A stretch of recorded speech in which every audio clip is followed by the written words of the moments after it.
अस्सलाम वालेकुम। आइए आइए मौलवी साहब, मैं आपका ही इंतजार कर रहा था। वालेकुम अस्सलाम। मौलवी साहब, 2 दिन पहले मेरी अम्मी का इंतकाल हुआ है। आज उनका तीजा है, इसलिए आपको बुलाया है। अच्छा, अल्लाह उन्हें जन्नत नसीब फरमाए। लीजिए मौलवी साहब, खाना खाइए। पूरे 7 अलग अलग तरह की बहुत ही टेस्टी डिश है। हमने हमारी अम्मी का तीजा बहुत ही अच्छे से किया। मेरे अम्मी के नाम से हमने 11 फकीर भी खिलाए, ऐसे ही टेस्टी खाना।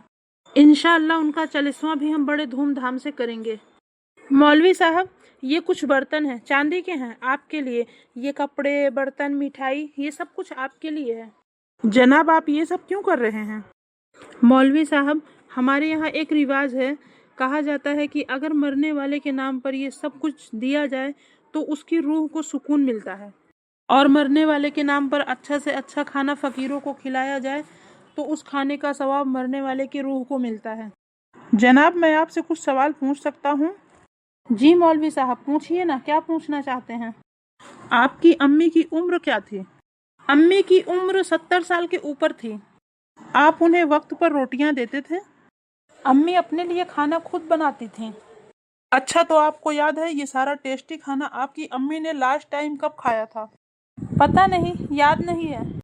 अच्छा, तो जनाब, जब कभी आपकी अम्मी बीमार होती थी तो आप उनके पास बैठकर उनका हाल पूछते थे? मैं अपने काम में बिजी रहता था मौलवी साहब, इतना टाइम नहीं होता था मेरे पास। अच्छा, तो आपने कभी उनके बीमार होने पर उनके पास बैठकर उनका हाल नहीं पूछा? आपने उन्हें वक्त पर रोटियां बनाकर अपने हाथों से नहीं दी? मौलवी साहब, मेरी बीबी की अम्मी से बनती नहीं थी, इसलिए हम अलग रहते थे। अच्छा, तो जनाब, आप जितना खर्च उनके तीजे या चलीसवे में कर रहे हैं, इसका कितना हिस्सा आपने अपनी अम्मी के ऊपर खर्च किया है जब वो इस दुनिया में थीं? मौलवी साहब, तब तो अम्मी से ठीक से बात भी नहीं होती थी। कभी कुछ काम की बातें रही तो पूछ लिया करते थे, बस, बाकी कुछ नहीं। जनाब, जब तक आपकी अम्मी इस दुनिया में थी उन्हें कितनी तकलीफ हुई है, आपको इसका अंदाजा भी नहीं है? जनाब, अब आपकी अम्मी इस दुनिया में नहीं है, तो आप उनके नाम पर अच्छा से अच्छा खाना किसी फकीर को खिला दीजिए, या फिर तीजे चलीसवे में आप लाखों रुपए खर्च कर दीजिए। इन सारी चीजों का कोई मतलब नहीं होता। याद रखिए जनाब, माँ बाप की कद्र करनी है तो जीते जी करिए, मरने के बाद इन सारी चीजों का कोई मतलब नहीं होता। अगर आप मस्जिद के तामीर में भी पैसे खर्च करते हो तो आप उससे पहले सुन लो, अल्लाह की राह में खर्च करना सवाब का काम है, लेकिन उससे भी ज्यादा अच्छा और अफजल है माँ बाप के लिए खर्च करना, उनके ऊपर खर्च करना।